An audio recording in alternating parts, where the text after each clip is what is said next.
Hello. Ooh, that sucks. There we go. What's happening there? Oh, well, it's still my head no matter what. Happy Friday. TGIF. Woohoo. Happy Hanukkah for those of you, for those of my Jewish listeners, followers, and viewers out there. I know I got a few for sure. Varying degrees of faith, but I know I got a few out there. So I'm covering all the bases today. So yeah, I guess what yesterday was the first day. But yeah, whatever faith you're at these days, uh, hold on to it and celebrate it. Happy Hanukkah, everybody. Um, I've added Brad to the band list. Yeah, I had to do it.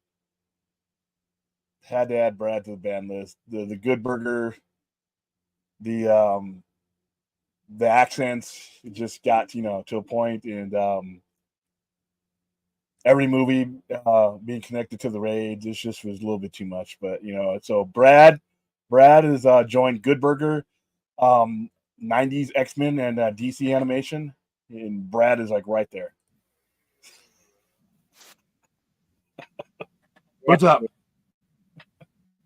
I wouldn't put you on the ban list. Great intro. I mean,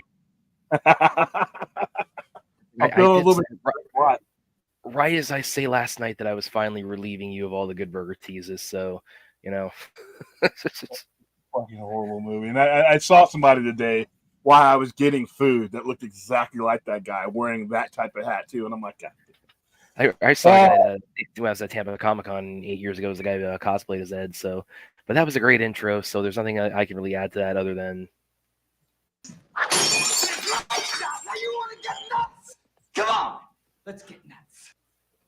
Junkie has that drop too. He plays that. Yeah, I know. I've always wanted.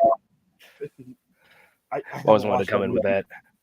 Years, man. I don't think I've watched the four. They're all on Warner Brothers. I haven't watched the full Batman movie. I remember being in line.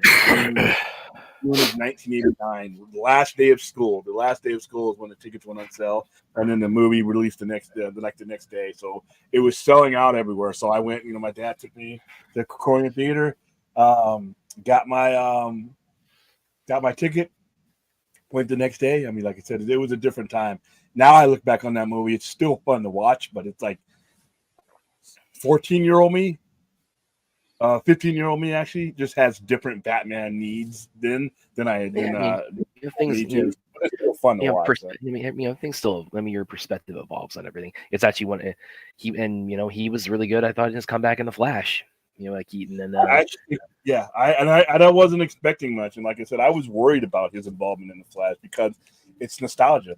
The generation that really clung to him is me, and I wasn't. I was worried about it. For most of these guys that are in the medium range, still got a little bit of cough, even though it's getting better. Yeah, I do too. I do too, man. It's been brutal. But yeah, it's the best I felt in days. But most of these guys came up, either with the cartoon or they came up with Bale, which is, in my opinion, unfortunate. But that's your median demographic of who is going to see, this Flash movie. And like I said, most of these guys weren't even alive when Michael Keaton was relevantly on the screen for Batman, which sucked. But like I said, that being said, he was great in the Flash. He was great. His spot was in the Flash. I mean, they actually gave him almost like his equivalent to the warehouse fight.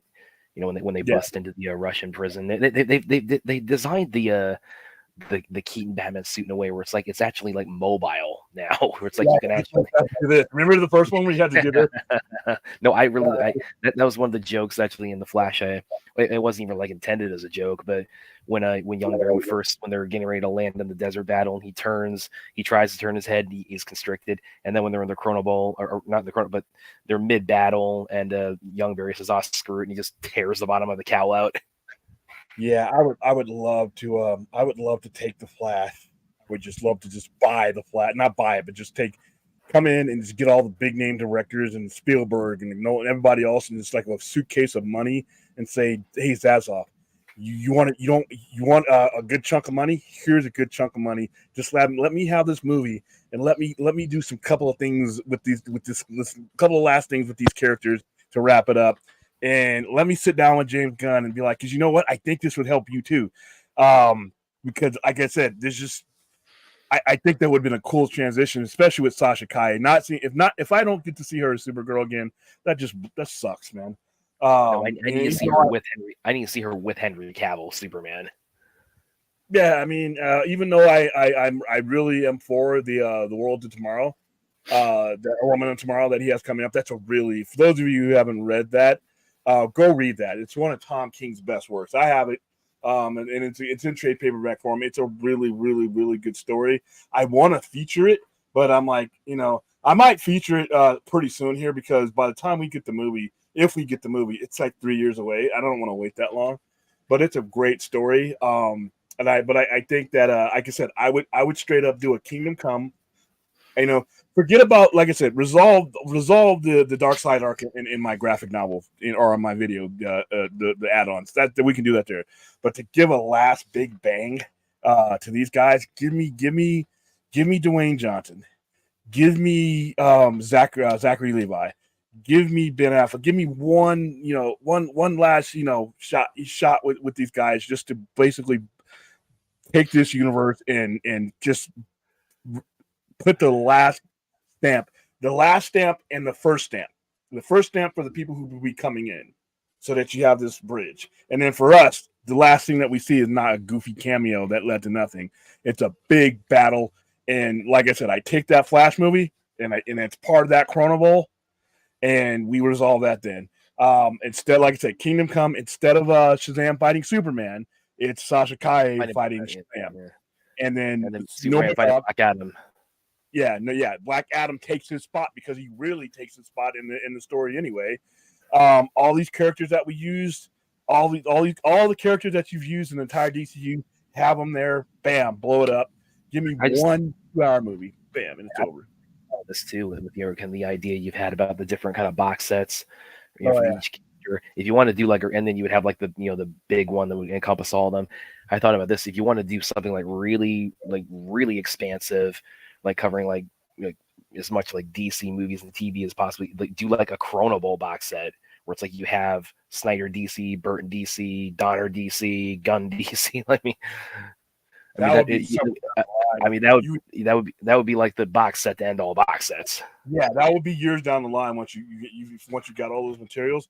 But yeah, just just have that have that Big Bang thing going on, and then just I would have had a Jaime, I would have had the Blue Beetle instead of the old dude that's in I would have introduced the Spectre, because the Spectre would have been in all universes. He's unique. So I would have had Jaime Reyes. I would have had him, and I would have made that movie worth something, instead of it bombing and not bombing, but not really doing anything. I mean, other than covering its original budget. But I would have taken that. I would have taken him, and since James Gunn already said he's going to be he's going to be the crossover, I would have had him be that guy that the Spectre says at some point in time, these same superheroes that I'm sending you to, that's in this new world, they're going to have to make the same exact decisions that these guys did, and you and other people. And I would have it so that the Spectre has visited other people that are being retained. And those people are going to have to be the ones that either in a conversation or somewhere say, wait a minute, I've seen this before. I've been this before.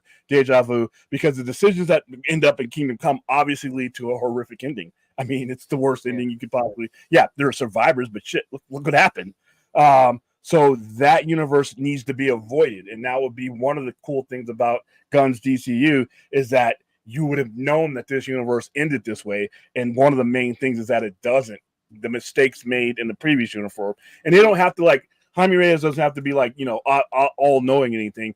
There's just points in time where he'll remember, wait a minute, we've come upon this junction before, and we need It's part of why I'm still kind of suspicious when at the comment Gunn had made about Peacemaker season 2 will address why each season takes place in a different universe, and that suggests to me that there is some kind of some kind of portal or some kind of doorway from one universe to another that is going to be implemented. I just think he's going to use. I think he will, even though I think you're going to see him use the Flash to realign things in his thing. That's what I think is going to happen. I think that he is going to use what the Flash did to basically select and realign things to pretty much retcon what he doesn't want there and keep what he wants to keep there. I don't think he's going to do a full on, because if he did, like I said, and I explained this when we did our time travel episode, is that you don't have to start completely over just to add the things you want. He can carry on with what he wants to, he can carry on with his version of that Superman. All it would take is somewhere in that timeline being altered a certain way and everything else progress. So say he wants to keep Suicide Squad and he wants to keep the Peacemaker crew, right? Those things just weren't affected, but everything else was. If the Peacemaker and everybody in there continues to go forward unabated, then nothing about them changes, but the circumstances that they would be in changed. If he alters Superman, Wonder Woman, and all that, those people that you saw before are just going to exist alongside the new versions of those characters. That's it. I mean, all this is going to be, everything we're saying is going to be moot anyway, unless Warner Brothers can actually realign themselves as a studio, and that actually probably leads pretty well into the first question I thought would be good to highlight here, which is William thought Paramount has made a bid for Coyote versus Acme. Considering it hasn't made a bid, and Warner Brothers is playing hardball, expecting. And yeah, I'm going to go ahead and bring this up here because give me the first part again, because I didn't see the yeah. William thoughts on Paramount, Coyote versus Acme. They're going to end up shelving it. No, I was thinking because there was some reporting on that, and it's I'm kind of leaning more in that direction now with what you had said, because I'm going to go ahead and pull up this article from Deadline about it, and we can. And people who are just saying, well, why don't they just release it? Warner Brothers is stupid. They're not, in charge of, their jobs are out on the line for spending the money to put it through. It's not like they just take it out of the microwave oven and they just throw it out there. It's just. So I'm going to read some of this off here. So it's not just Netflix that made a bid for Warner Brothers scrap. And yeah, if it does end up at Netflix, the one-liners I am going to make out of that with a James Gunn movie ending up on Netflix, with in light of recent things, I'm just going to have fun with that. But anyway, excuse me. Paramount, Apple, and Amazon have also seen the movie as well. Although Paramount has made a bid, and plus there's a theatrical release. The member Slack could use it in 24 release calendar. Debt laden exhibitors want it too. Meanwhile, Amazon is mulling on total no formals bid. First takes longer, and I'll skip over until we kind of get to a little bit of the here. Warner Brothers is playing hardball if they want to cover the $70 million in net sum. So TBD who wins this. At the end of the day, it's not Song of the South. There's no reason to bury this film in the vault and not see it. Well, William disagrees with that. A lot of blood, sweat, and tears went in this. It says, but at the end of the day, Warner's Acme vs. Coyote isn't Disney's Song of the South. There's no reason to bury this film in the vault for others not to see it, and William definitely disagrees with that part. Well, if it's not gonna benefit them, if there's a better financial benefit for them, to do it, and a division that they don't want, you got to understand though, fanboys may want this, but they're not running Warner Brothers. Warner Brothers has to pay for this. Warner Brothers has to foot the bill for this. Warner Brothers has to distribute this. They have clearly shown that this is not a division that they want, that is financially viable for them. Look what they've done with all their animation. They've had no hesitation in moving certain things and getting them. I don't think they have any plans on spending amounts of money on Looney Tunes types of stuff. That might not be what a lot of people want to hear, but they pay for it. If you want Warner Brothers to do something different with this movie, come up with $70 million that they don't have to eat. Yeah. By the way, 70 million also another ironic number figure there. I'll just let everybody fill in the blanks on that. I can go all day on this. But anyway, let me read off a little bit more here. One filmmaker told me recently, we have a project over Warner's development, so we're not pursuing active development until the studio is sold. God knows what will happen to project's development. What do you think? Should those fears be dispelled?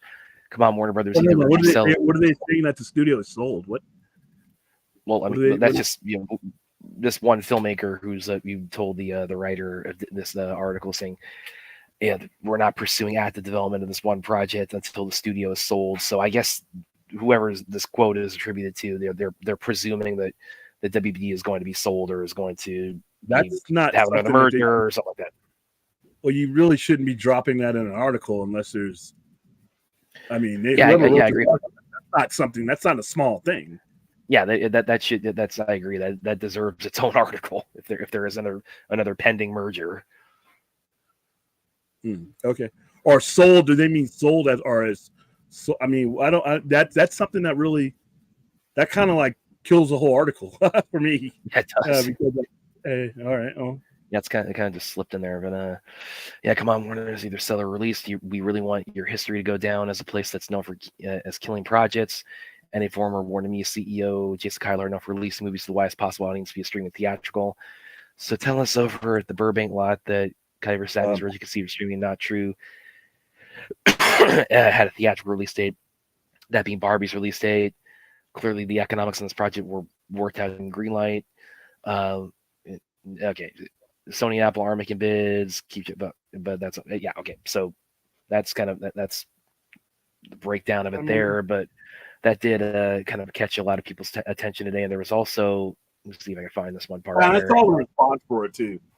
I saw the response for it. Every empty pocket motherfucker that is not going to leverage 1 cent to move this thing an inch is basically. And like I said, I am not a fan of all the decision making of David Zaslav. I think there's been some hits and I think there's been some misses. The Batgirl situation, if it wasn't, knowing who was running the company and seeing what they had put out, that was probably the best decision. This right here, if you're not going to make an investment into Looney Tunes, then you need to license it out. Yeah. And and like Batgirl, I mean, again, the thing that I always go back to that was really what killed Batgirl was the fact that it's like it's Batgirl being greenlit in lieu of a Batman movie, but also it's Batgirl being greenlit as this multiverse band-aid to cover up their mistakes. So it's like from conception, it was greenlit for really just for all the wrong reasons.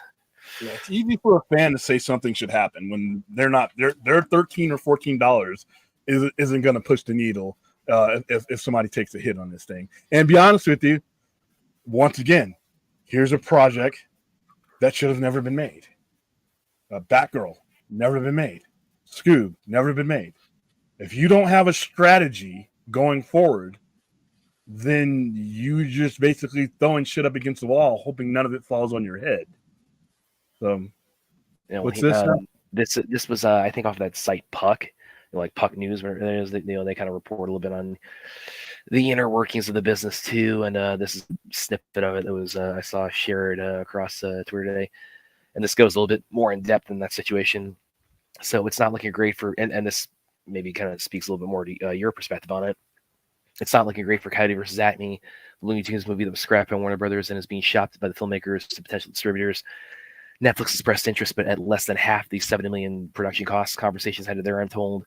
Warner's doesn't need to be made entirely whole, but the film heads, Mike DeLuca and Pam Abdi, do want to get something semi-decent in exchange for the brand confusion of seeing a Looney Tunes movie debut on another platform without a savior. I'm afraid the movie might end up blasted by TNT. So, that I doubt that that's the reason. I doubt that that's why they're holding firm on their number. It's just math. It's just math. I mean, whoever gets it, they win anyway. If they get the money, then they're okay. But why would you take half of what you half spent? of your production budget? Yeah. Why would DeLuca and Abby give a high flying fuck about where it goes? That doesn't make any sense. If they get their money, so them getting the full 70 versus getting half, it's not going to lessen the blow of anything. Nobody's going to care. There's no real brand confusion with Looney Tunes. Most people who are going to watch that and kids who are going to watch that are not filing through YouTube and Twitter like the alpha nerds like we are. Most of the people that are going to watch that don't care. They don't know who makes act. They don't care. They don't know. Their kids don't care. The main thing is if why would you take? First of all, why did it cost $70 million? I think it's because it's basically like Roger Rabbit, that it's live action and animation integrated. So that probably I think that's probably what accounts for that budget, but I could be wrong there. And even if you can account for that budget, can you project what this movie could have made, given the atmosphere of what movies have been? Hell, given the atmosphere that this movie was even made in, what kind of hits was Warner Brothers putting out like this? So you gotta look at the fact that if you put this in the movies, and you're getting diminishing, like I said, you're getting diminishing returns from the get-go. Everybody that's at long table that this movie sits at the end, and before the people who actually are on the hook for that 70 mil get any of that prime rib, a whole bunch of people are eating out of it. And now you're talking about diminishing returns. So, which would be the same thing. So why would they take half? Why would they take half when they could get the full break? It just doesn't make any sense. And like I said, people who are like whining and screaming online about it, once again, are speaking from the other side of the table where nothing gets paid for. So, like I said, it's unfortunate that you had a bad group of management that nobody seemed to think that was going to get chased when this new ownership took over. And I heard streams and everywhere else that Hamada's doing a great job, and these guys are you Snyder fans just hate everybody. No, I hate fucking stupid people, and those people. Look what they're doing now. Look at what has to be cleaned up. They may not be completely stupid, and I don't have anything personal against them. But when someone has to come in and do this much cleanup, doesn't that tell you about the previous tenants? Why would I be going full speed ahead with ideas that took a $74 billion company to a $43 billion company with nearly as much debt as it's worth? Why would I be cheering for those ideas to reach the finish line? Especially anything that they did in the last 5 to 6 years. Remember, if you're supporting anything that the previous regime put up, understand how it ended for them. Understand where it started for them. When those guys took the helm, when the Emirates and the Sarnoff and all those guys, when they got their jobs, where was Warner Brothers? And where was Warner Brothers when they got chased from the company? But yet you guys really want, Batgirl, let's put it out there. I got to see it. Why? I mean, did you not see enough of what they did from 2017 to now? That's a movie in itself. So, yeah. Like I said, I hope they find a buyer for it. But if I'm them and I don't get if I don't get what I consider to be fair market value for it, you can't. You're allowed a certain amount of time and tools to dig yourself out of that kind of debt, and they need to use all of them if they're going to stick around as a company. Okay, let's get to the chat. Excuse me. So, and actually, going off, a good one here from Fourth.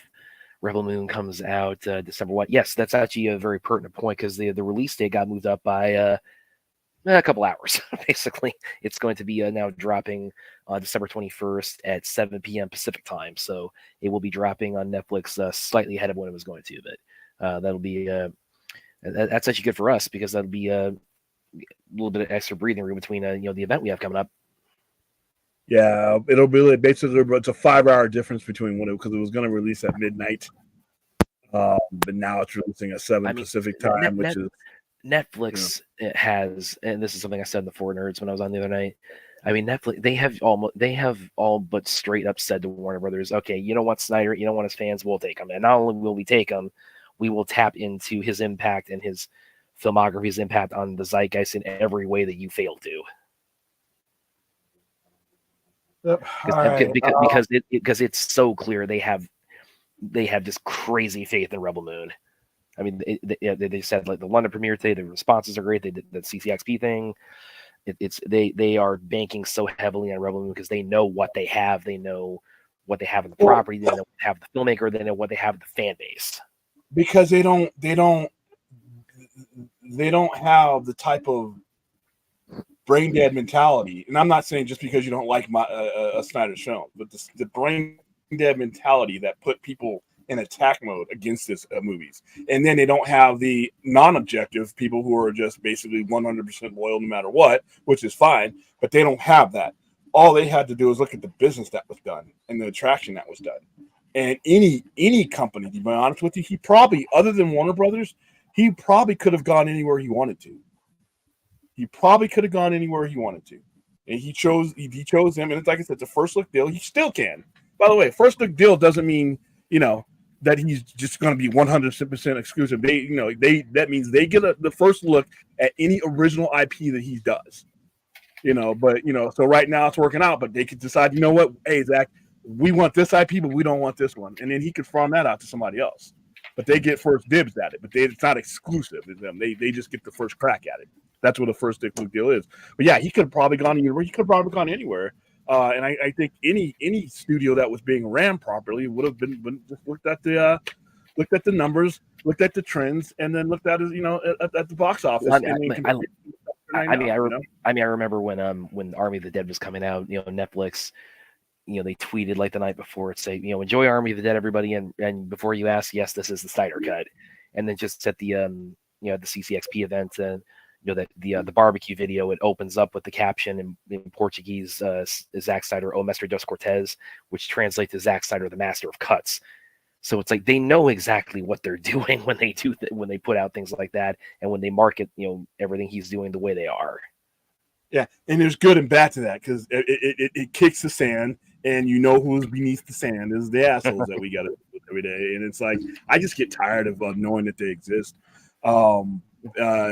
They're out there, and they're gonna have an issue with everything he does. Instead of doing the Deadpool thing like I do and just don't see it, until I can speed through it on my small TV screen, they're gonna do a stream about it or something. So, but I think that business people, this is what they did with Zack Snyder, is what Hollywood's been doing for about 100 years. You look at the math, you look at the trends, you see what's marketable, and you go with it. The successful ones that have been able to do well, especially recently, have done that. The ones that haven't end up getting sold twice and being devalued $30 billion each time. So it is what it is. Next one. Okay, and another one from fourth. Fingers crossed, Roman was good. If not, what are you gonna hear about? Well, I mean, the reactions, a lot of the You're reactions. anyway. Yeah, You're gonna hear about it anyway. No, the usual suspects. I mean, they're the usual shitheads they're already ready in their bushes, just like Homer. They're ready to jump out of their bushes no matter what. So you got to understand who we hear about it from is really important, because if it's the same old shitheads that we're never going to give the movie a chance, then you might as well just ignore them. But we're going to hear about it one way or another anyway. It's not about what we hear about it; it's how we feel about it. Because like I said, I really don't give a fuck what anybody thinks about this movie if I like it. I've reached the point where I'm like, And see, the other thing about it too is that another thing I said in the Four Nerds the other night is it's such a paradoxical thing where it's like the haters, because it really, when we had the bots article come out last summer, that was the point where it really kind of dawned on me. It's like there are people in this world, in this industry, in journalism, among general fandom, who really are to this day absolutely furious that movie came out. Well, because they lost power. They lost power. And they will not miss an opportunity to let people know about that, about how butthurt they are about that, whether it relates to his DC work or whether it relates to Rebel Moon or Army of the Dead. And the weird thing about that, as I said in the Four Nerds, is that the Snyder fandom, or the Zack Snyder himself, his detractors, I mean, they're keeping the talk and the chatter and the interest in it alive, arguably more so than the fan base is. Yeah, I found out who hardcore Snyder supporters are through people who are always screwing with them and attacking them and tagging them and putting them in their streams. And we know mutual people. And I'm like, some of these people, I wouldn't even know who the hell they were or what they were doing if it wasn't for some anti-Snyder antagonists dragging them, tagging them, responding to some bullshit that they just could have moved on. Yeah. So, like they tell us. Yeah, it's I really, like I said, if I determine Rebel Moon is good, I no longer give a shit about the opposition, Yeah, especially on Netflix. Don't have to care. to add to Fort's, Snyder only has story credit, right? No, he co-wrote Rebel Moon, as Spider-Man points out. He has co-writing. Let me pull it up real quick here, because this is also another thing that excites me about it. Oh, shit. He has story credit. I mean, this whole universe is his brainchild anyway. But screen is there. It was written by Zack Snyder, Kurt Johnstead, and Shay Hatton, and Shay Hatton. That's the reason why that he was a writer on both Army of the Dead and Army of Thieves, but also he was a writer on the last 2 John Wick movies. So this guy, he has been impressing me, as a moviegoer for quite some time now. So I am totally on board with him adding to the Rebel Moon universe. They didn't do one here. Yeah, that's much for the. Yeah. Did you ever see the Blade trailer? Yeah. There's I haven't watched it yet, but I have seen it floating around. And Film Junkie had a good one-liner where he said it's probably going to come out before the movie does. Yeah. No, there was an interview with Mahershala Ali was quoted as saying, it's like, oh, I'm more confident now in it moving forward. It's like, yeah, I've got my faith in this Blade movie it's in the gutter at this point. I mean, with how you let it get to this point, with it being what it is, it's like, no, I don't. It's I'm at the point, it's like, set photos or it's not happening. It was, as people have said about The Flash when it was going through, its production hell. And Flash was a much bigger movie, so. Stinging? But Flash was a much bigger movie than Blade is going to be, so. Yeah, exactly. Both in terms of budget and scale and significance to the IP. Which is why it sucks they put in the situation it was. Because way better than the situation was put into. William, thoughts on Godzilla -1 is becoming high school? Yeah. Well, it's having its theater run stateside expanded. Apparently, there's talk it's going to be up for some Oscars. Steven Spielberg came out the other day and said, "Oh yeah, this is something like this." He gave a Scorsese type quote where he said, "Yeah, this is cinema in its purest form." Which if you talk about a Godzilla movie, you would pull a Scorsese and say this is cinema. Definitely Godzilla -1. Yeah, I agree. Hold on, I guess this one's on. I don't think he has an option of not to, but it's well, he's already going to have to anyway, because he's got the Batman and the Joker and Keanu Reeves Constantine too, so he's got that baked in to what he's doing, whether he wants it to be there or not. He's not going to have control over those movies necessarily, even though he's technically over Matt Reeves' Batman. Matt Reeves pretty much is going to have it worked into his deal where it's his movie. Things stay as they were, or he'll walk. I think Matt Reeves will walk if there's any type of interference like that to his movie. And as far as Constantine, those people made it a point that they would control that movie. So he doesn't have to address anything. What they should be doing right now before any of these movies even hit pen to paper is they should be establishing it to begin with, so that people expect it and that people want it, and it's a seamless product. Like I said, fans think other fans are stupid, but the retailer cannot afford to think that the fans are stupid. The retailer pretty much has to craft what they're doing in order for that fan. If they want the money, they have to build the road between what they have in their head and what the fans' expectations are. So, in other words, make it work. There's no such thing as, I don't think so. Listen, if you ain't got EVP next to your name or exec next to your name, it's really not your game. It's their game. It's Zazov's job, it's Gunn's job, it's Abdi's job, it's DeLuca's job to make it work. And if you want to make that money, that's what they got to do. It's not really a choice anymore. If you're going to continue to make these movies, you got to, put on a big boy and big girl's pants. Yeah. I'll be glad when the Howard Duck and Good references fade. Well, I mean, Fourth had a good one-liner about Zaslav. I'm not going to pull up because it relates to a band topic, so I'll leave that alone. Okay, here's a good one from Jacob. William, thoughts on Andrew Garfield? I don't know if he gets upset when people prefer other Spider-Man. I'm 40 years old. If you love me, fine. If you don't, Your loss. No, I think he got. I think he got. I mean, he got so much.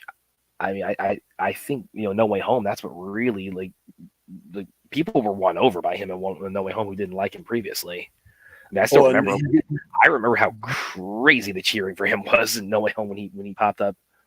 People who can't count consider Amazing Spider-Man 2 a failure financially. People who can't count, I mean, 700 some odd million bucks in 2014. Yeah, tell you what, I bet you, Marvel and DC would take that 700 million. What's the last time DC broke 400 million? So yeah, they nearly did with Black Adam, and which, by the way, with the all the slew of DC movies that have been added to Netflix, because we've talked about that previously, like what kind of cross-referencing of data there's going to be between Warner Brothers Discovery and DC and Netflix on that.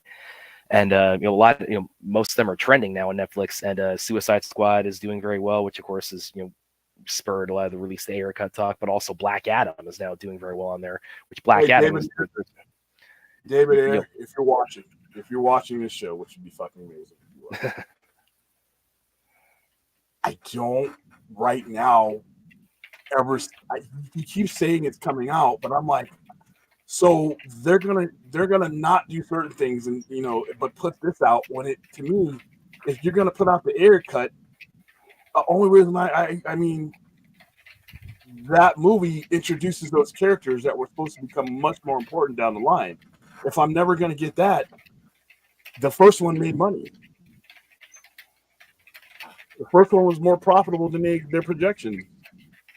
I'm trying to figure out why he thinks that they're gonna release it. Unless it's just something he knows. I mean, but what's good for me? What good is releasing anything else in that era if you're just gonna leave the whole era incomplete?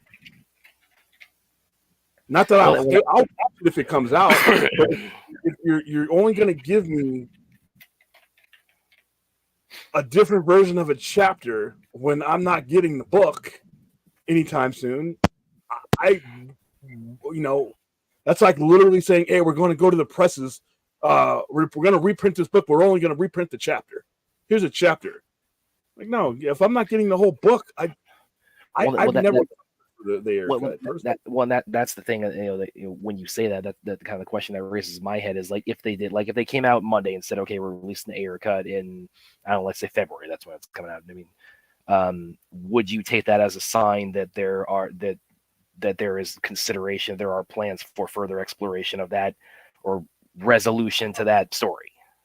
No, because I don't think that the proper people understand what the value of that.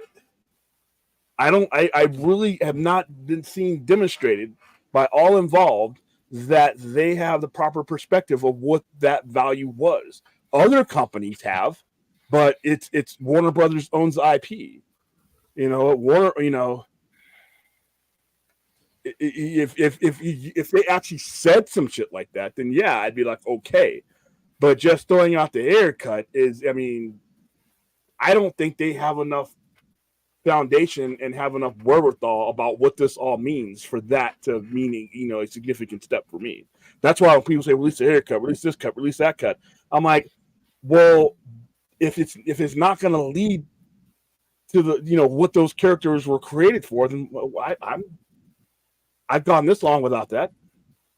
I mean, I can go longer without it. So it gets released, and then what?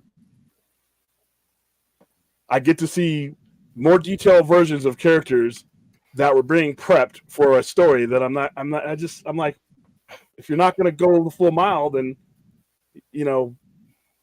I just don't know why we other than you just want to see it. But then that goes back into the whole Batgirl thing. I don't need to see everything.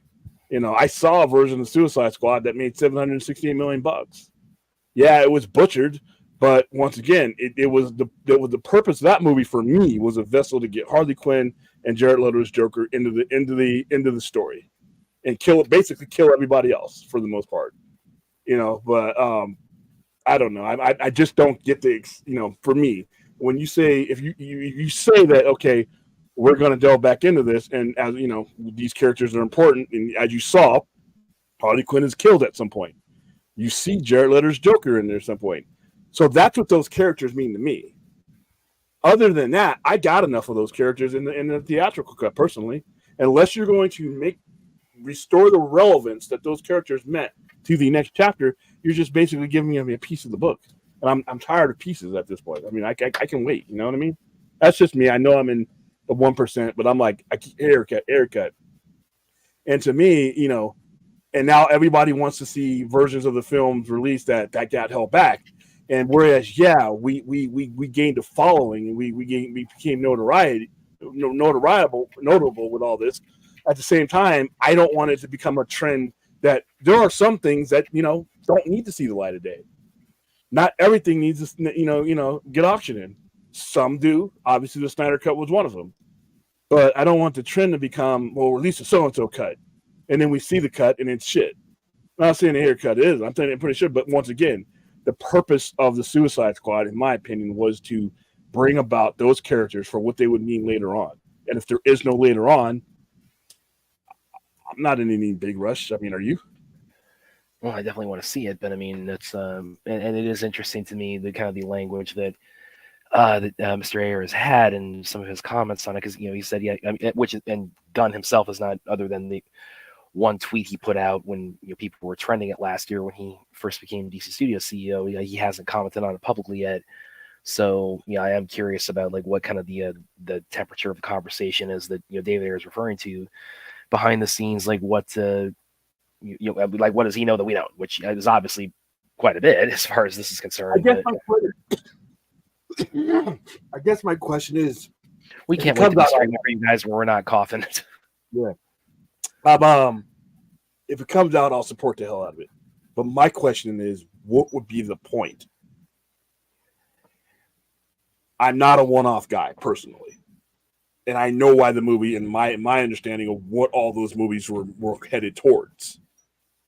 So if I'm not going to go forward with that chapter, what's the point of it? And that's why I always think that it had an uphill battle, because what will be the business reason in the spending anything towards a movie that you already made your profit off of?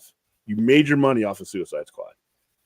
Are you going to be able to make a significantly amount more to justify anything else that's done to it, even if it's not a lot? Once again, you're seeing them shop around $70 million, movies and cartoons and things that are way less than Suicide Squad cost. So, if your question was if I saw it, Monday or something like that, he came out and said they were doing it, I would hope that would lead to, okay, we're going to put a bow on all this. But I know that that's most likely not the case, in which case it just pisses me off even more. And I'm like, okay, well, thanks for the crumbs. Well, and to go back to the other point though about all the DC movies that are on Netflix now, and as I said, Black Adam has really it's entered the top. I mean, there a lot of them are trending now. I mean, like Man of Steel has gotten like a most liked kind of designation on there, and many of them are trending. And Suicide Squad is in the top 10, and Black Adam is now too. And Black Adam, that's also coming off of it. According to one report, it being the biggest movie, the most streamed movie on HBO Max this year. So. That's something I'm very curious about with Black Adam, the plug being pulled on the universe right after Black Adam comes out, only for it to seemingly become like this big streaming phenomenon. I'm wondering what is that going to spark any conversations in terms of like what data is being shared and anything of that nature. Well, it should bring up the question, in my opinion. It should always, if I ever got a chance to, meet, a lot of these guys, any of these guys, whether it be Guns Off, and I'm going to ask them a fair question. I'm like, I don't dislike you guys, James Gunn. I enjoy some of your work, but here's the thing, though. This whole thing is a sales pitch. I'm going to ask a fair question that I'm pretty sure that there's a whole bunch of other people that would be asking is, given the history of this, whether you're involved in it or not, you are now. Why should anybody care about your first step? And I want to. That's a legit question. That's a question I would ask Zasloff and everybody else. Given and I would read off the things that they've done, and I would read off the things some of the steps that they've taken. I'm asking you, tell me why why I should care about what you're doing next. Given, and you're not excluding, but given the recent history and given your recent history. And I would just allow them to answer that question, and I'd leave it at that. All right, next question. Okay, we were kind of settled on that one for about 20 minutes there. Yeah, it happened. That's Max should be in worldwide streaming series. No, it's gone worldwide. It took a while to get there. What it really needs is to be called HBO Max again, because that name change was freaking stupid. Well, it was a botched launch too. That was one of the reasons why a lot of those guys were let go. Once again, HBO Max was launched by a horrible regime. Yeah, it should have been a lot bigger than it was, and it wasn't. It wasn't global. They didn't have a global outreach plan. They didn't have any of that stuff going on. They didn't have the deal with Roku in place. They didn't have the deal with Amazon. They didn't have any of their major deals in place when they launched this. This regime isn't just bad because they screwed us on a certain movie. This regime is bad because they were bad. All right, so that's just one of the casualties of and then you had two different mentalities. You had the dinosaur mentality of the old Warner Brothers people, and you had the advanced mentality. I mean, people like to knock Jason Keelar, but you know what? He was thinking ahead of the game, and they just weren't ready for it. Let's see who else we got in here tonight. Droga says it's not in Australia. We have binge. First to kill camera, they won't give it as Max in Australia. Where is it? Okay, I wasn't aware they didn't have a Max in Australia, so thanks to expand it worldwide. I mean, it's one of the reasons why the conversation around the streaming success of Zack Snyder's Justice League is so frustrating, because a lot of these haters will cite, well, it did this, and then something that came out, like the Suicide Squad or Dune or whatever came out later did bigger on Max. It's like, yeah, because by that point it had launched internationally and it had more subscribers, you dunderheads. Okay, you're gonna have to come up with better examples of that if you want me to talk about other things, dude. I'm not talking about Andromeda, and I'm talking about Cleopatra 2025. Sorry, I will talk other things. You're gonna have to do better than that. Hell, I'd rather talk Farscape before I talk those two.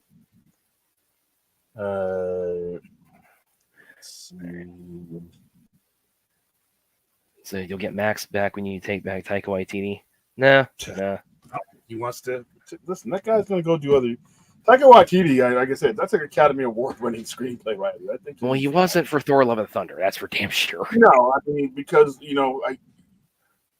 not everybody's good at everything, but when he's doing his own thing, he is good. I mean, I can't judge somebody on the mess that was Thor: Love and Thunder, because all the Thor movies sucked, and he didn't work on all of them. So, I mean, he worked on the worst too, but they weren't. I mean, your foundations for Thor movies weren't strong to begin with. So, well, I think some of the quotes he had about it too were, he pretty much straight up admitted, that he didn't come into it, all that enamored with the Thor character or with the CBMs in general. It's like, I mean, that's really the wrong perspective. He took a job. That is 90% of them. The only difference between him and them is he said it. But he mirrors a feeling that most of these guys feel. You'll hear about the guys that say, "Oh, I can't wait. I'm a big fan. I have the Underoos and everything else." But the other 90% are just taking a job because they're broke or they need money. And then it sounds like shit. I agree. It's not, but he said the quiet part out loud. It's a job. He said a lot of quiet parts loud. But it's what, if you look at all these directors, the majority of them are probably going to mirror what he said. It's a job to them. It's a job. What it is, and especially when you're directing, it's a job that allows you other jobs. It buys you time and gives you resources so that you can go into that thing that you want to do. There's a lot of most of these directors, most of them, unless they're in the indies or and they're working for these big studios, are doing shit that they don't even want to do. They don't care about. They'll still do an acceptable job at it, but it ain't what they want to do.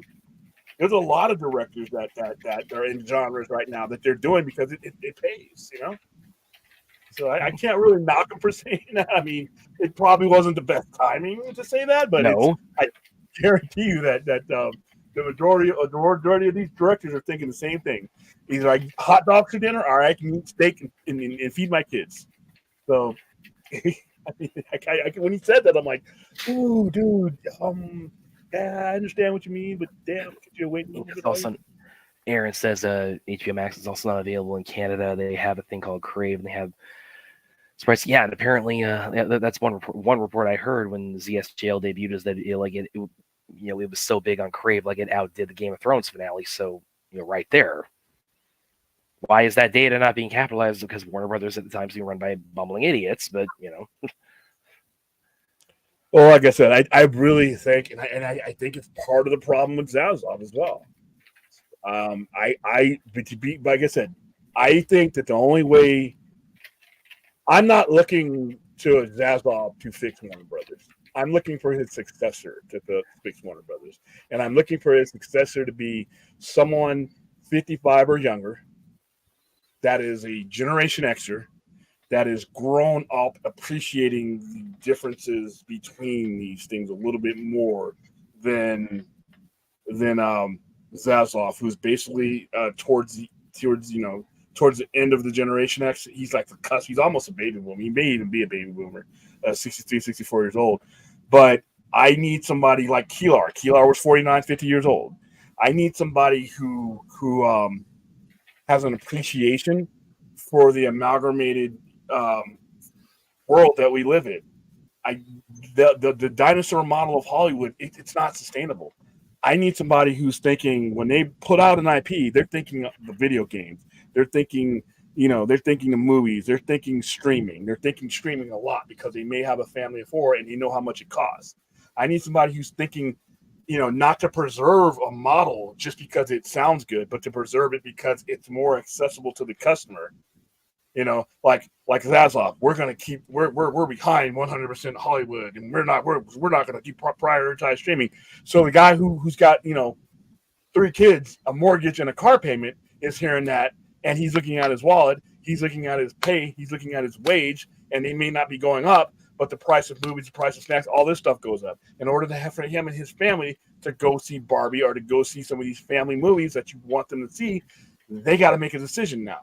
So I need somebody who's going to, is going to look at these analytics and look at these numbers and relate to the customer, not the theater owner, not NATO, not some certain stars who don't want to move into the future, but the actual customer. Because, like I said, it's you look at what happened with Mission Impossible and all these movies that got compacted together, and now with the strike and everything else.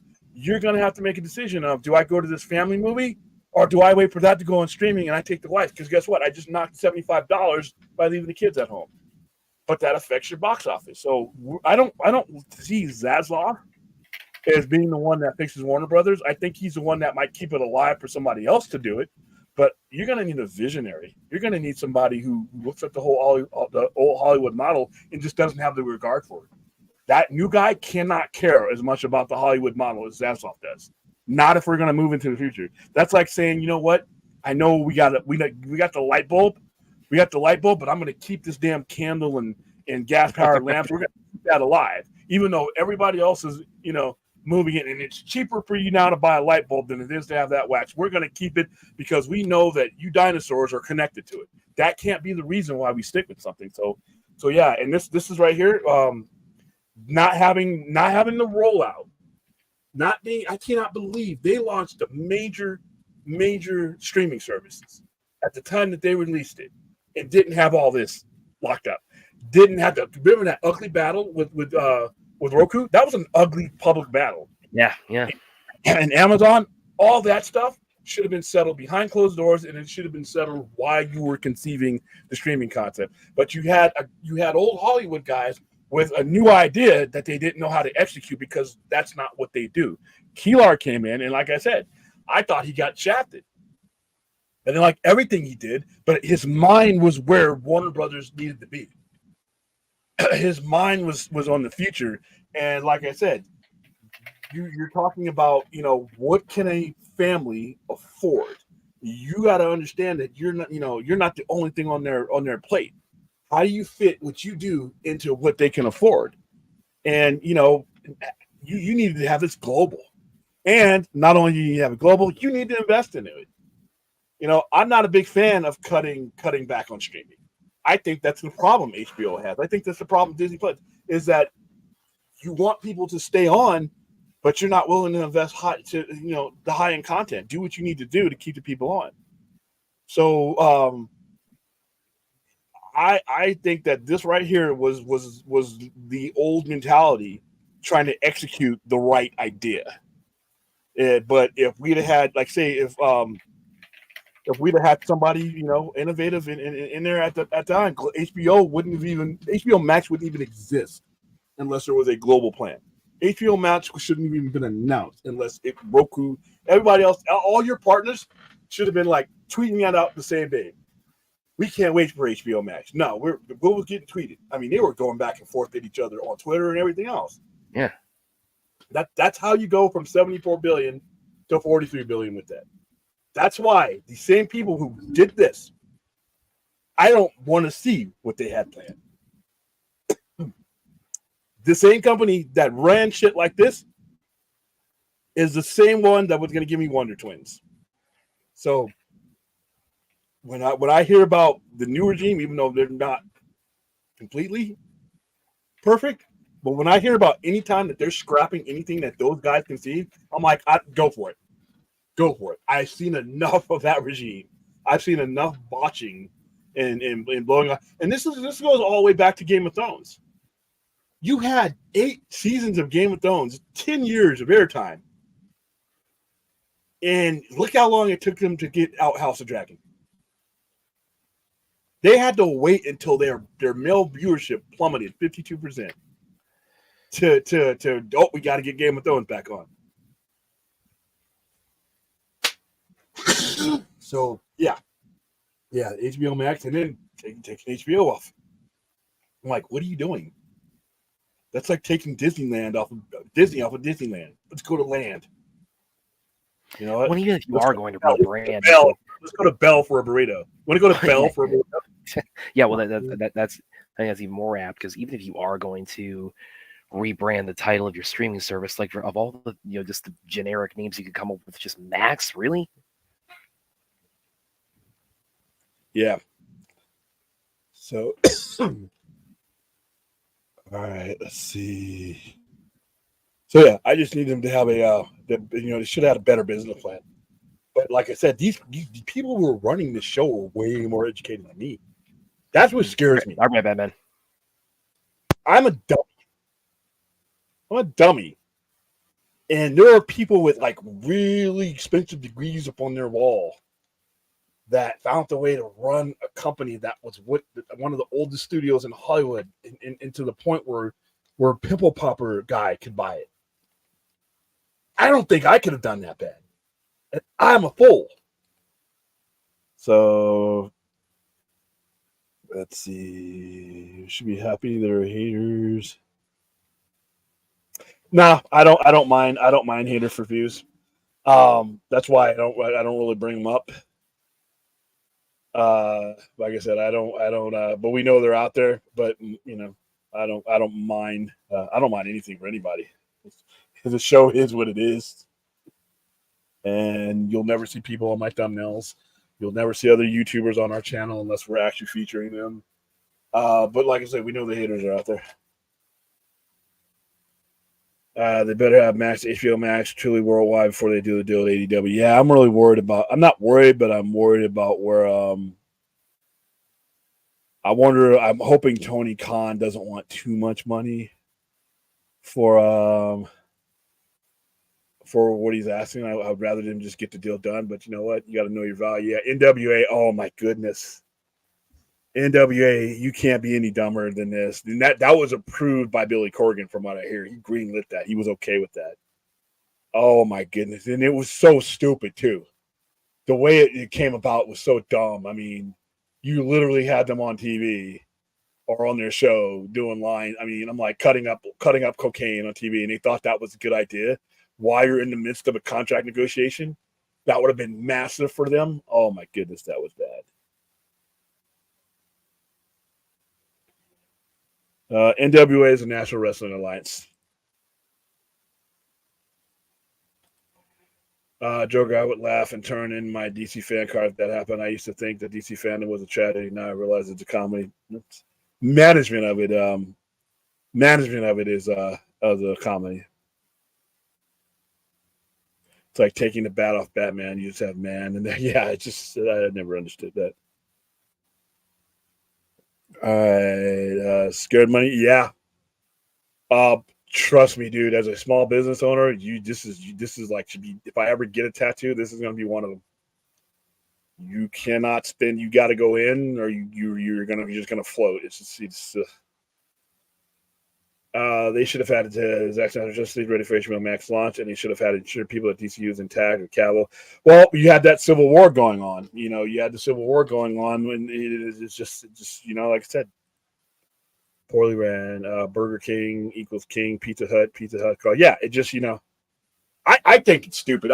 Obviously I guess it didn't hurt them, but I don't know. I just couldn't believe it when they said they were going to do that. So.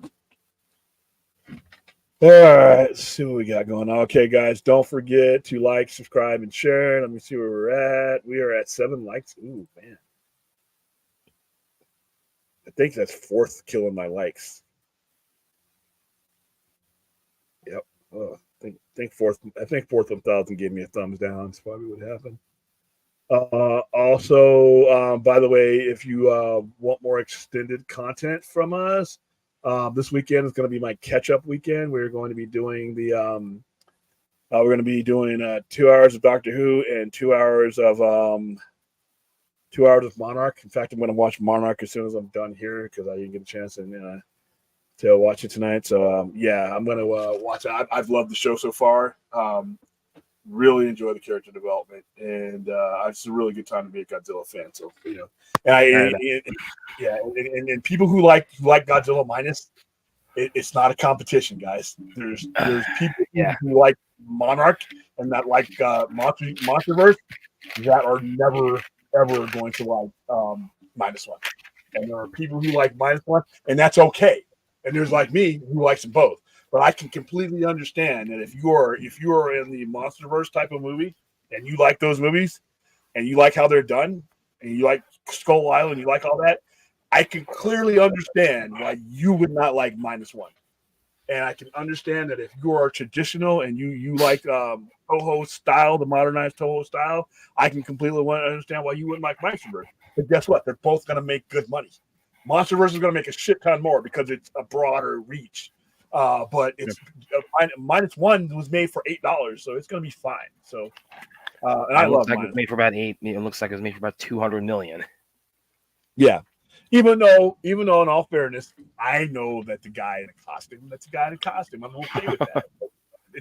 He's literally, he's got his like cuts and all that. You can see all that, but I'm all right. And when you do see him, he's stiff. But I'm like. This movie's really good. But you know what? When I watch I watched Skull Island the other day, and Skull Island's one of my favorite movies. I love Samuel Jackson in that movie. He's an asshole. And the fact that it's like Apocalypse Now, I remember the posters that came out for Apocalypse, the whole Apocalypse Now, where you see the helicopters and you see Kong instead of the sunset. I love that movie. But yeah, and I loved Kong versus Godzilla. I became a bigger fan of Kong after Kong vs. Godzilla because, like I said, Kong should have lasted 3 minutes. Yeah, you see what Godzilla did to Tokyo in -1. Now, they'll put Godzilla, who is a much larger target than any of those things. You see what he was dodging? And so, yeah, I love those movies. But, yeah, -1, I mean, dude, I see a lot of people fighting online about that. I'm like, no, don't. Just watch both movies. If you don't like -1, I understand. If you don't like the Monsterverse, I understand. Especially if you're in Japan. I know a lot of people who live in Japan are like, this is what Godzilla's supposed to be. Yeah, all right. Toho took the check. Toho took the money. They're okay. That's definitely a lot, man. And plus, also in comics right now, because I've been reading the Justice League versus Godzilla and Kong. That's really, I'm loving that story. That is a lot of fun.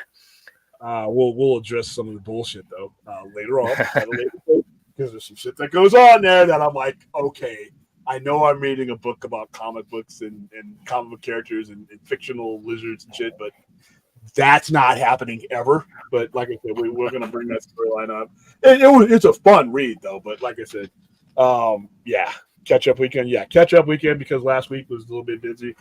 This week is probably going to be, as we close in towards Christmas, it's going to be that same way. But I'm a little bit more set up to multitask this time around. Last week it wasn't, and plus I was starting to feel like shit last week.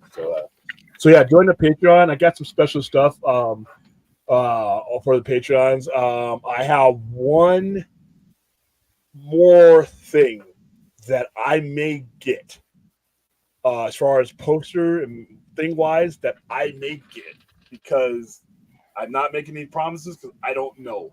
But the last time when Army of the Dead came out, I was just sent stuff.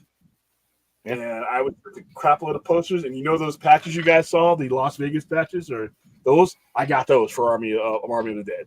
So I'm thinking that I might get something, and I'm going to hold out that envelope. I keep telling you guys I'm going to send out the envelope to you, but I don't want to send it out, and then one thing comes in, and then I'm like, oh, shit. I want to, because, you can fit a whole bunch of stuff in there.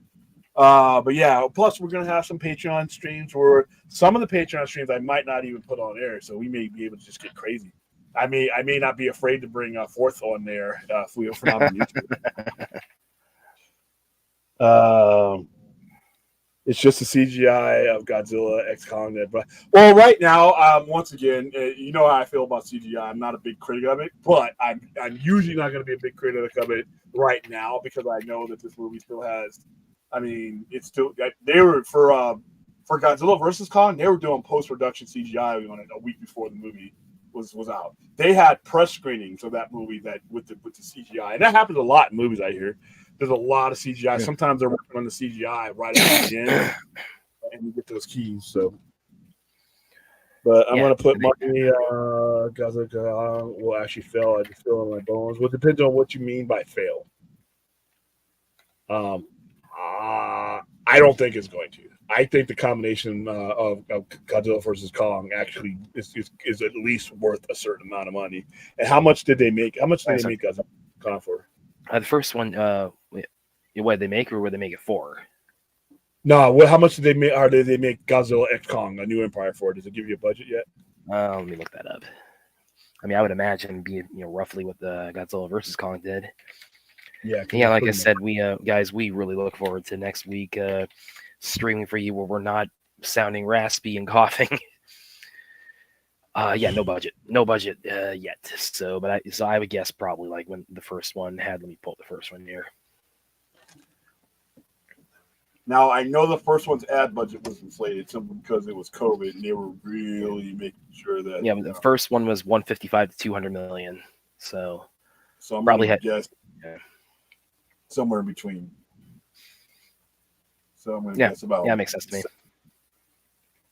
I see it making that.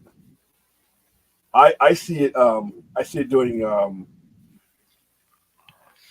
I see it doing a little. So with that budget, and it made what, 450 million in movie theaters. 470. Yeah, 470. That's what the Godzilla vs. Kong did. That was day and day. So now with no COVID, well, I'm saying no COVID, but not with COVID, we're not in a pandemic. I'm going to guess it's going to be in the 6 to 7. It's not going to do $1 billion, but I think Kong and Godzilla, it's just fun, especially if the word of mouth about some of these long fight scenes that are just monster out there. People love that shit. The MonsterVerse people are not necessarily the -1 people and the Monarch people that are, we need the character development sometimes. I think when they show up to the movie, they don't want that. They just want to see lizard beating monkey. They want to see, that's the fun thing about it. So I think it's going to do fine. I could be wrong, but I don't think it's going to fail. Well, that's why I've always said, Godzilla versus Kong. It was the first big box office hit of the pandemic, because after that year, I mean, it's like, what could be more cathartic than the lizard and the chimp just going to town on each other? Yeah. Just collectively for all of us. This I don't agree with. Studio execs should have Godzilla -1 in a lab somewhere finding out the secrets on how it only cost $15 million to make. That's like Tony Stark making a. Well, no, because it's you see how they did it. You see how they did it. They're using old school. Here's the thing, though. It's not a secret of how they did it. It's whether you could apply that to our expectations. Because there are no American expectations on -1. That movie wasn't made for us. And there's a reason why Americans are still enamored with it. that shows how effective it is. There's a reason why. Where is it? What is its box office at right now? Let me pull that up. And this is coming from somebody who loves -1, but you can't. Yeah, right now it's sitting at $42.4 million against a $50 million budget. Okay, which is good. But when you're talking about what studio execs are going to do here, that you can apply that to some movies, but you can't apply it to others. Not everything works for every movie. And this, like I said, had this been made for an American audience, you wouldn't have been able to, if you wanted to, because you wouldn't be able to make this without having an expectation of making at least 100 some odd million. At least, I mean, or at least, at least your money back. And not everybody's going to accept that. There are people I know who saw -1 that didn't like the Godzilla design, that didn't like the practical effects because it looked like miniatures to them. I enjoyed it, but you got to understand what your market is before you apply what worked for one market and worked for another. 40 million for it wouldn't even be worth it to make a movie like that in Godzilla here in America. They would have said how we can't maximize the return on that, because 40 million is good money for a movie that made 15 million. But what major studio like Warner Brothers is that's not going to do you any good. I mean that works for Blumhouse because they make look at Blumhouse's output though for what they spend. So yeah, but yeah, there's nothing wrong with that, but I don't think you can necessarily apply it to everything. No, that's just me. Apply it where you can, and Jason Blum does it, but it can't be applied. Just like when people say, well, you don't need a so-and-so amount of money for Superman Legacy. Yeah, you do. Because if you get what you pay for, and if you apply CW or you apply pick and save money and it shows, you're never going to get another chance at the average fan again. So you got to be careful with that. I understand what you're saying, but you got to be careful there because it's not a one examination for all. It's it's the Americans who watch -1. Yep, not it's okay. 40 million. 40 million. That's a lot of money when you configure how works is made. But you got to look at the average theater output, in revenue that an American movie put in. That not every American, not the majority of the American audience are not going to see this movie. There are a majority of Godzilla fans because you just do the math. The majority of Godzilla fans haven't seen this movie. Otherwise, you'd be at more than 40 million, which is fine. There's nothing wrong with the Godzilla -1's money. It didn't need to make a bunch of money, but that just tells you where the numbers are. It appealed to guys like me, Brad, you, and the hardcore guys, but it didn't appeal to everybody. You got to watch out when you want to apply something like that to everything, because, like I said, are people who are going to go gaga over Lethal Weapon, Kong, and Godzilla style, they're going to the majority of people are going to pay attention to that. They're not going to pay attention to -1. So you got to know what your audience is. It's no good for you to make a movie like -1 for American audiences when it's not going to apply properly. So it's not just profit, Fourth. It's volume. Yeah, it's volume.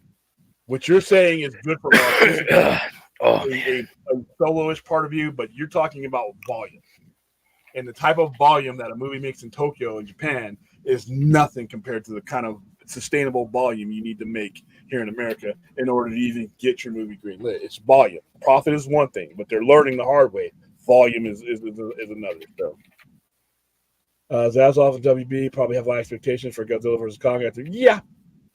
Well, not necessarily just because of that, but they're going to go because, like I said, just because -1 did well, the majority of the people that are probably going to see the Legendary movie are not. A lot of people I know a lot of people that I don't want to sit through a foreign movie with subtitles. That's not going to be a lot of people.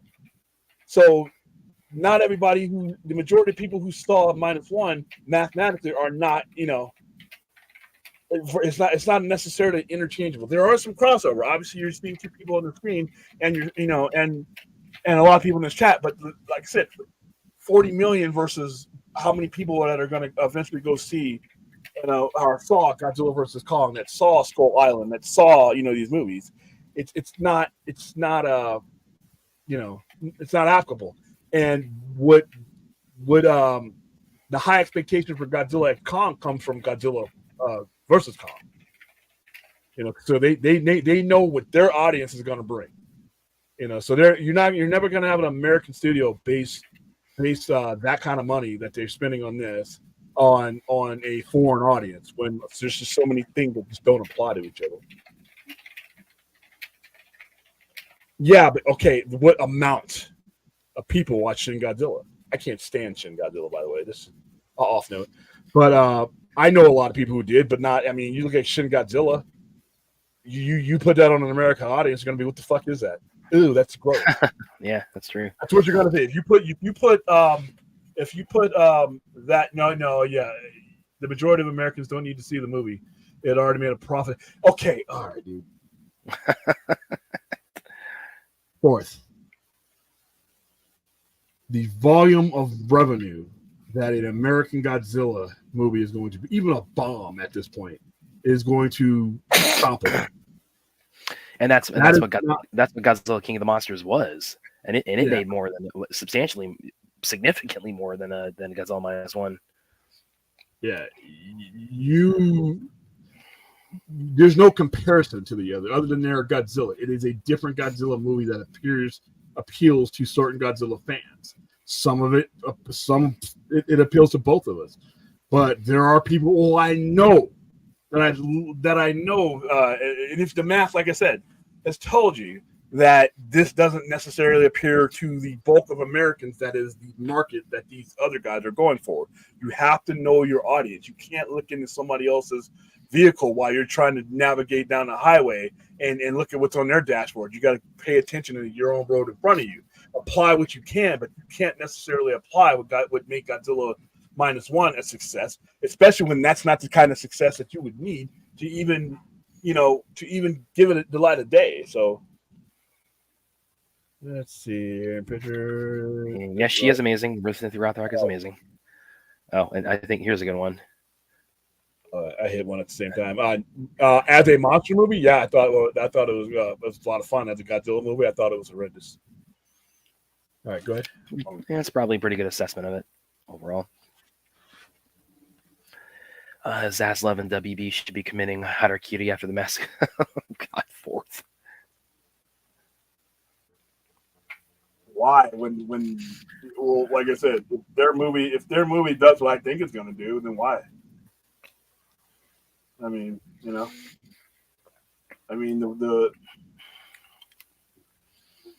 Kong on screen so far has been a success for them, no matter who he's with.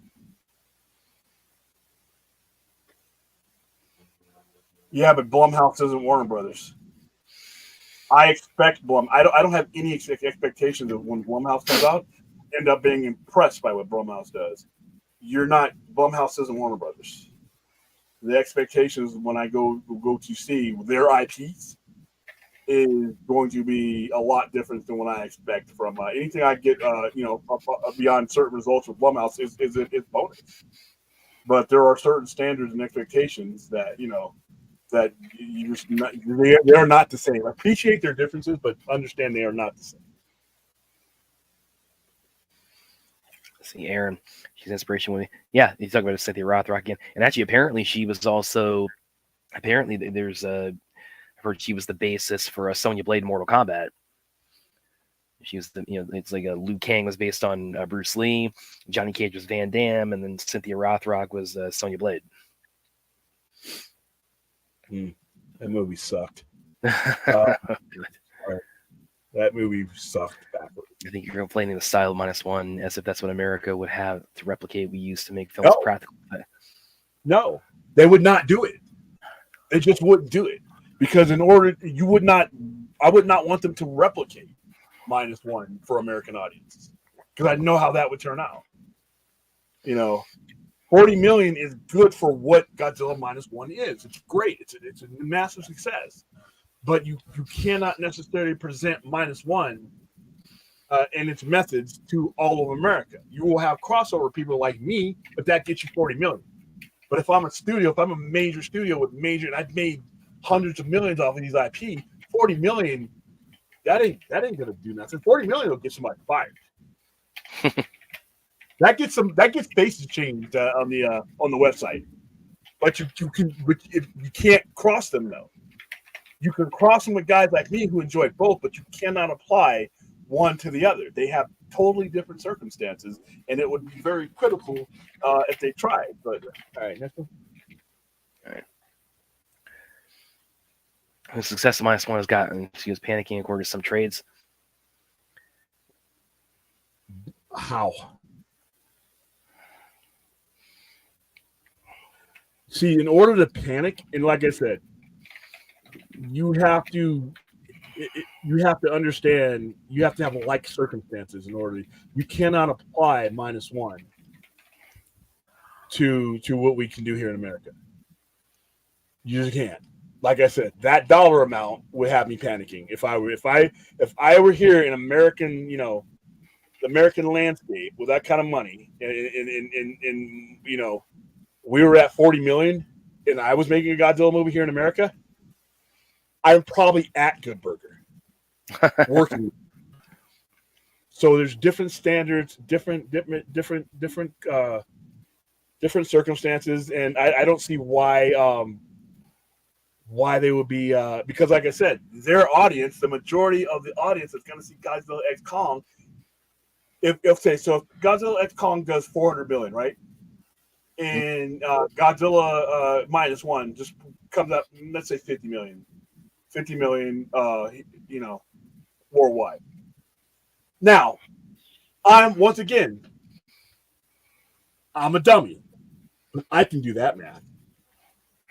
That means the sheer volume of people that have your expectations of your movie are not the same as the ones that did -1.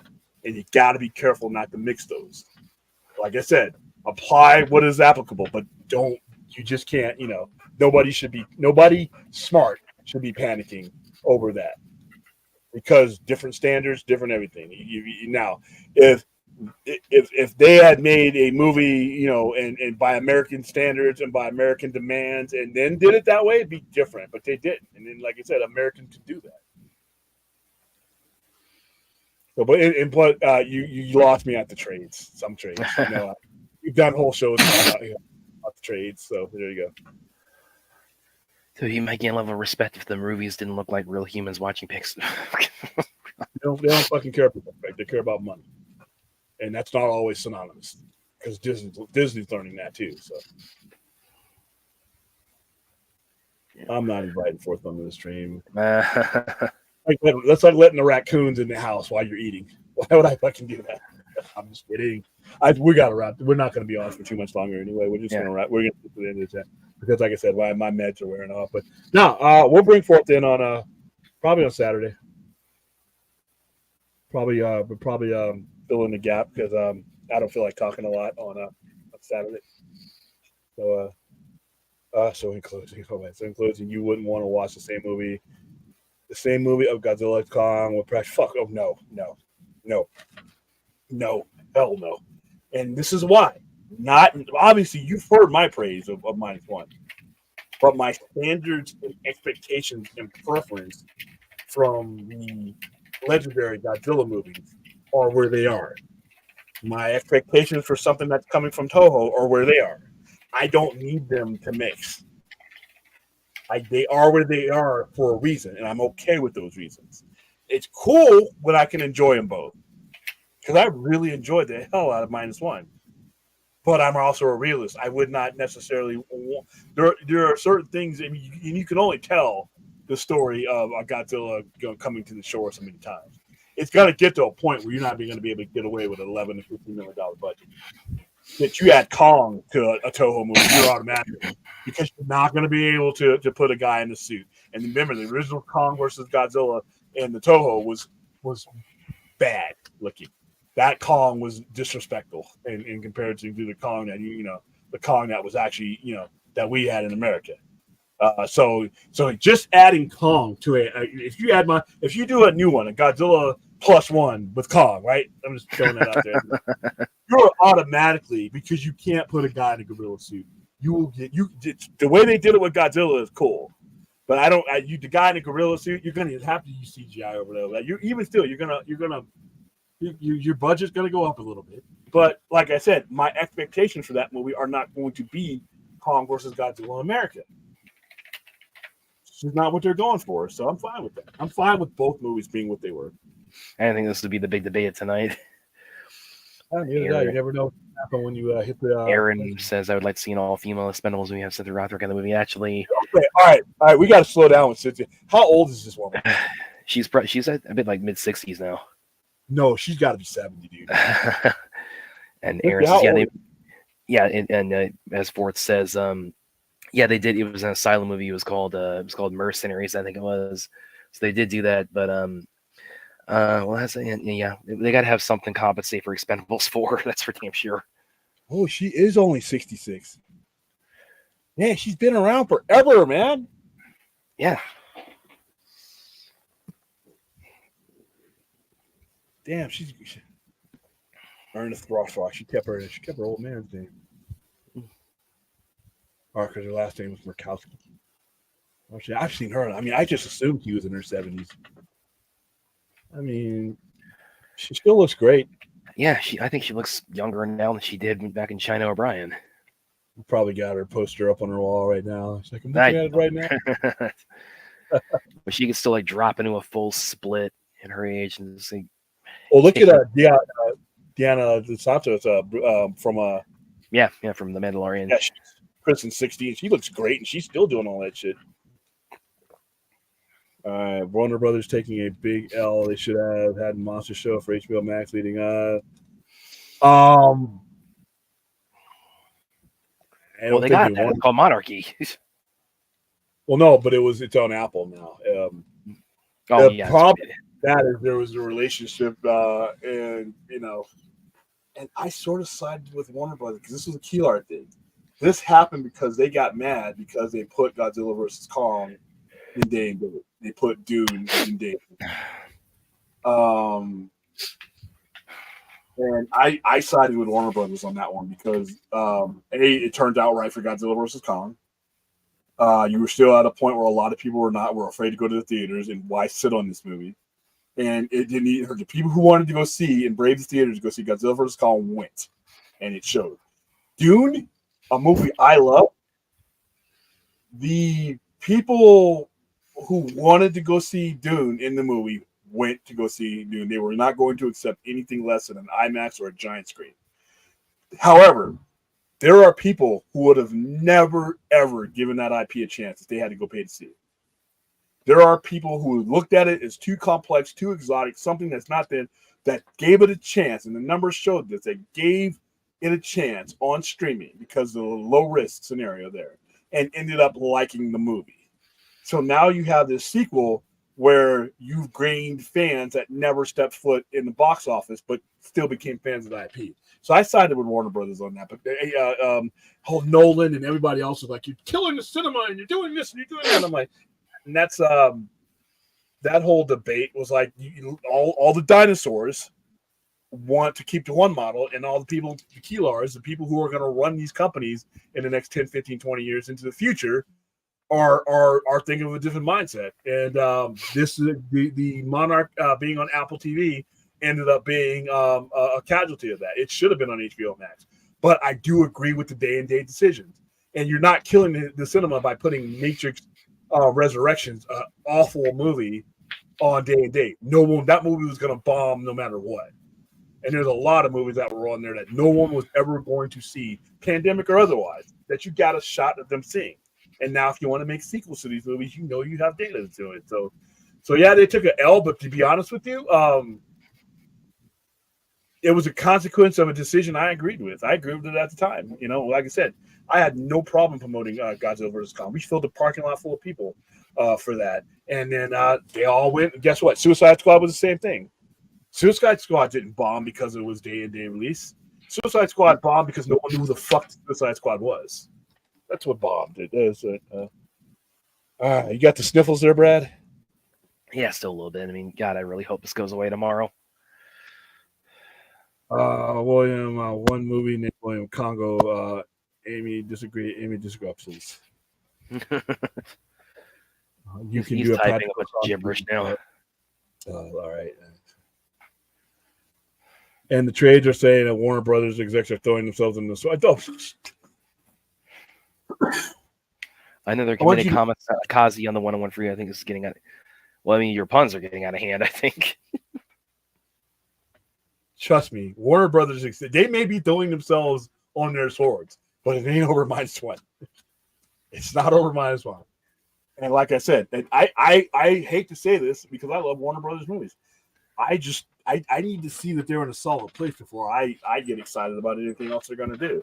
I can get excited about what they're going to do this year, and at the end of this year and in the next 6 months. But as far as like 2025, 2020, I don't know who's going to be running the show. And people could say, well, they're not going to, just because you Snyder cut guys, hate him or don't like him because he didn't give you a movie, now he's going to get fired. No, I think he may leave. I think he may merge with someone else. I think he may retire. I think he may reach a certain goals where he says, I've done all I can for this company. I'm 66, 67 years old. I don't want to be Bob Iger coming back, in my late 70s or wherever how old he is. Maybe I want to enjoy this hundreds of millions of dollars. I mean, or Warner Brothers could, I doubt it, but it could happen. It's not out of the bed. Warner Brothers could be sold.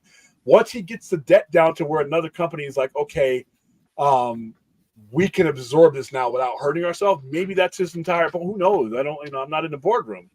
But there's just so many questions up in the air about Warner Brothers. I just can't. Like I said, if that happens, if we get a new head honcho, there's no guarantee that anything, even the shit I like from Gunn, that I think is going to happen, is going to happen. When Zaslav came in under and took over for another regime, he started cutting things that regime did. He started making changes. So if we have another ownership change, wouldn't it be, reasonable to entertain the thought that could happen again? So I'm going to wait. Guy Marco Corleone. I'm going to wait till after the funeral. Then I'm going to all the 5 families. Yeah, fun fact: Cynthia Rothrock was. Then we go. Yes. That was. I think that was her first thing she did in Hong Kong. Was Yes, man, Michelle Yeoh. It's awesome. If you haven't seen it, go check it out. All right, guys. I think I'm going to wrap it up because my cough. Stop sniffling. Stop it. Okay. My cough is starting to come back a little bit, even though I'm getting over a lot of it. It's still fucking up the stream. We'll be on tomorrow night with Nicotina, and you'll probably see me popping up on a couple different streams because I'm gonna start. Like I said, I got a couple scheduled ones. You'll see me. Some of them are crossovers, some of them are not. And we're going to be promoting. Where are we at? We're. I think we're still stuck on. I think we're like 5,100 still, or 2,100. Or yeah, 2,500. I'm about to say, whoa, we need to. We need to pop some champagne there. Yeah, we are at 2510, which is just over halfway. So for those of you who are watching right now, that are going to watch in the afterwatch of the decent hours. There's the link. The link is pinned to the top of the chat. If you cannot donate, which I completely understand, a lot of our donations have come from people who have shared it. People who've shared it and got it into that other person's hand. And that'll help. Well, you know what? So what are you trying to say? Brad sounds like shit too. He sounds like his head's about to. You think one of them's he's gonna survive any longer than I am? Yeah. He's sniffling every 2 seconds. We both got hit with health problems at the exact same time. And like, I'm really looking forward to it not being a factor anymore next week. Yeah, to be honest, Gunn is pushing 60. Yeah, he is actually. He seems like a younger guy, but he's got a hot wife too. Not that they mean shit. To be honest, Gunn is pushing 60. We don't know if he'll stay 10 years. That's another thing, especially if the first DC movies do mediocre at box office and get mixed reviews. Even if they're good movies, I think if who's gonna want to stick around if the movies you make you think are great and you got to deal with assholes and you got to deal with shaky stockholders. like I said, fanboy thing. Well, Gunn's gonna be there forever, and you guys just you try to exploit the the fact that we're not too happy about having our time wasted, and you try to conflate that with the fact that we're not the stockholders. I mean, I'm a stockholder, but I ain't the one. My little stock. I show them my little calculation of my stock. Security is going to remove me from the room if I've gotten too close. Those other people, the yacht owners, the hedge fund owners, they're going to be the ones that are going to be a certain a return on them. So even if the reviews are great, I think it's going to be a combination of both. A lot of times, even if a movie bombs, if it has good reviews and it can be an Oscar success, then a lot of times you can absorb that because you get to re-release it and your sales go up on a lot of your add-on merchandise because you get to put that little trophy on there. Like I said, Blade Runner 2049 lost Warner Brothers and Sony and Columbia money.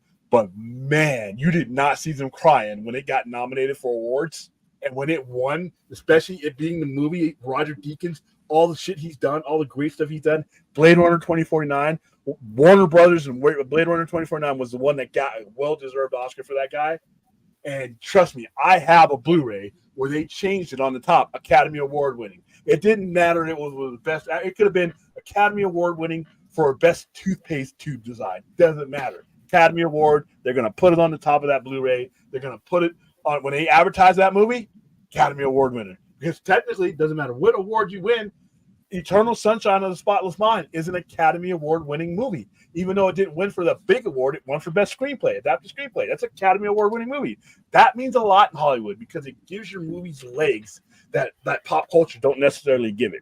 There are a lot of people out there that don't know a lot about the Academy Awards, but they know that movie had there's only been like 90 something of them, 90 movies that ever win it, or 95, however, out of all the movies that were made, there's only like less than 100 that have ever won Academy Awards. So there you go. All right, William just went to bed. Are you guys roommates? No. Nah, he would be. It would be weird. No, we're on other sides of the country. Yeah. Starting a 10-year plan at 60. That's confident. Yeah, I mean, he's lively and young, and like I said, he's got the hot wife. You got everything going for you. I mean, Academy Award winning Suicide Squad. Did it win anything? Yeah, it won for best makeup. The first one did. Yeah, if I'm Warner Brothers, put it on there, and you put it on the jacket of the book. Yeah, not that old age, man. They wouldn't. But for Blade Runner, because it won for things that those are big. When you're talking about science fiction and all that, those two categories are big. When you're talking about technical awards, cinematography, best visual effects is the highest one you can get for that type of movie, other than the bigger ones. Wardrobe, screenplay. I mean, those ones right there, and they won one of the two ones. And like I said, Roger Deakins is one of the. He makes a movie so beautiful to watch, and to see the list of movies that he was up for 14 times.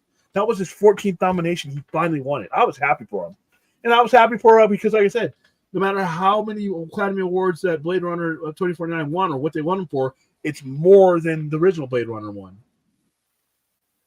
So hey, and then I remember a Warner Brothers executive I was talking. He said that. He's like, and I'm like, yeah, you guys are awful excited about this movie. He's like, yeah, because it's based on a movie that's a legendary movie, and our version of this movie, our interpretation of the treatment of this movie, did something that the original one did not do, which is win an Academy Award. And that's a big deal to some people. So, all right, guys. So yeah, donate. Let's see if I can hit the refresh screen. Fourth, why don't you donate like 500 or something? I know he's already donated. So yeah, we're at 2510, but I expect to kick it into high gear this weekend. I'm going to start announcing some of the stuff that we're going to be doing on the on some of our live streams as far as like giveaways and shit. So them releasing it the day before at 7 p.m. that will affect our how many people might want to come out and watch it with me and you guys. Yeah. That's very convenient. You don't have to wait up till midnight. You can watch it prime time. But me, I'm going to be watching it on prime time, and I'm going to be watching it probably another time that night, and then I'm going to watch it with you guys, and then I'm going to watch it a couple times after that. and then you're going to be able to see all these streams of people just going to be just like slow motion, like what's it say, McClellan and his buddy Batman, by the minute, BBS by the minute, him and Scott when they do BBS by the minute. Watch, you know, I already know they got it down. They're going to do Rebel Moon by the minute. You know they got it down. Yeah, no, that's my colleagues Stephen Colbert and Andrew Dice from Screen Rant. Oh wow, dude, I don't know how to take this. Let's make that the last one. On that note, the opinions of 4000 Toothy Galore do not reflect the Sci-Fi Center. Not reflect the Sci-Fi Center, Screen Rant, Brad Kern, any civilized human beings. Those are his thoughts and his own. But since you brought up 988, taking it seriously now. Like I said, man, it's been tough physically and mentally for everybody these last 3 years. We got to find these victories where we can get them, whether it's a movie, whether it's a TV show, anything we can gather around and have fun with. That's why I have fun doing screenings with you guys. That's why I have fun when I'm tired and I'm sick, and I don't mind jumping on these things and having this conversation with you, because those things help. And one of the main reasons when it's a deciding factor on whether I'm going to stream or not, it doesn't matter whether I have 6 people or I have 100 people or I have 50 people streaming at any given time. I always have the feeling that there's somebody out there that needs me to be on the air, that needs to hear us talking, that needs to have someone in a group of people other than what they're dealing with. So it's a big deal for us, and this campaign is a big deal for me personally, and giving people any tool, whether it's my stream or 988 Suicide and Crisis Lifeline, 24 call, text, and chat, anything I can give you, I will gladly do it.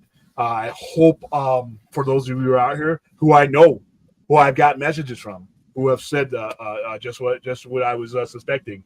I hope we continue to do you justice. I hope we continue to be one of the main tools that helps you get from one day to the next. Brad, where can they find you? Oh yeah, you guys can find me on Twitter on Vero. You can find me here and there on Facebook. Of course, you can find my writing on Kung Fu Kingdom and on Screen Rant, and of course, find me here on the Sci-Fi Center, and probably making the rounds and streams myself as we prepare for the Rebel Moon watch party and charity event on December 22nd. And since I have retired Good Burger, it's a banned topic now. I've tortured William with that enough. I'm going to make my sign off one line or something that he probably will enjoy a lot more when he finally gets around to it.